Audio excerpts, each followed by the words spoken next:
नाव काढू नको तांदुळाचे, केले मोदक लाल गव्हाचे।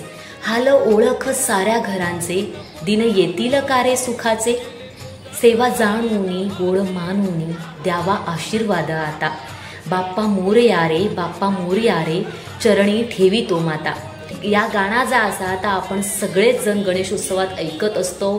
गाणा या सुप्रसिद्ध गाण्यामध्ये ह्याचा मी कडवा आता म्हटलंय, जो नाव काढू नको तांदुळाचे, केले मोदक लाल गव्हाचे। याचा अर्थ काय तर 1972 साली महाराष्ट्रामध्ये मोठो दुष्काळ पडलेलो होतो आणि लोकांका खाऊक सारे तांदूळ पण नव्हते। त्या सरकारने अमेरिकेसून सुकूकडू नावाचो लाल गहू जो असा तो आयात केलेलो होतो। थडे अमेरिकेमध्ये यो गहू जो असा सुकूकडी नावाचो तो जनावरांका खाऊक देतात आणि ह्योच गहू हडे सर्वसामान्य माणसांका खाऊक मागवलेलो होतो। तोच गहू लोकांच्या घरामध्ये होतो आणि त्या गणेशोत्सवात गणपतीक नैवेद्य दाखवूक तांदूळ नव्हतो, तर जो काही लाल आमच्याकडे गहू असा त्याचो मोदक तुझ्यासाठी केलेलो हा, तो गोड मानून घे देवा, असा ह्या जी परिस्थिती त्या वेळेची असा ती या गाण्यातून मांडण्याचा प्रयत्न जो असा तो केलेलो हा।